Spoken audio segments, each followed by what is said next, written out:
इस्लामाबाद में बड़ी ईद भरपूर तरीके से मनाई जा रही है। इस वक्त घरों में बारबेक्यू का खुसूसी एहतमाम किया गया है। इस वक्त हमारी नुमाइंदा रुखसाना खान फैमिली के हमरा मौजूद हैं, मजीद उनसे जानेंगे। जी रुखसाना, बताइएगा, आप एक फैमिली के साथ मौजूद हैं, बारबेक्यू का भी इंतजाम किया गया है, कैसी रौनक है?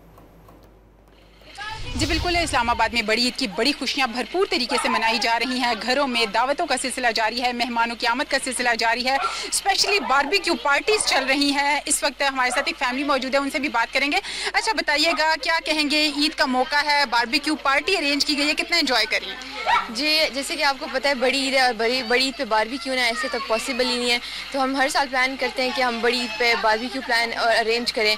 फिर हम सब अभी कज़न एंजॉय कर रहे हैं, रेसिपी बना रहे हैं, डिफरेंट ट्राई कर रहे हैं और साथ म्यूजिक भी एंजॉय कर रहे हैं। बिल्कुल, ख़वातीन काफ़ी खुश है। एक और खातून भी इस वक्त हमारे साथ मौजूद है, उनसे भी बात करेंगे। अच्छा बताइएगा, आप क्या ईद के मौके पर कहना चाहेंगे? मैं ईद के मौके पर यही कहना चाहूँगी कि ईद का त्यौहार होता है, अच्छा त्यौहार होता है, सारे मिल बैठ के इकट्ठे होते हैं, बड़े हो गए, बच्चे हो गए, सब रिश्तेदार इकट्ठे होते हैं। जैसे कि आज हमारे घर पे बारबेक्यू प्लान हुआ हुआ है, हमारे सारे रिश्तेदार इकट्ठे हैं, हमें मज़ा आ रहा है बहुत ज़्यादा। तो ये ईद के जो दिन होते हैं हमारे बहुत अच्छे गुजरते हैं, हमारे कज़नों के साथ, रिश्तेदारों के साथ, हमें बहुत मज़ा आता है। जी बिल्कुल, ख़वातीन काफ़ी खुश है और इनका यही कहना है कि ईद का असल मज़ा तो अपनों के साथ मनाने में है और बारबेक्यू पार्टीज जो है वो इन खुशियों को दोबाला कर देती हैं। जी।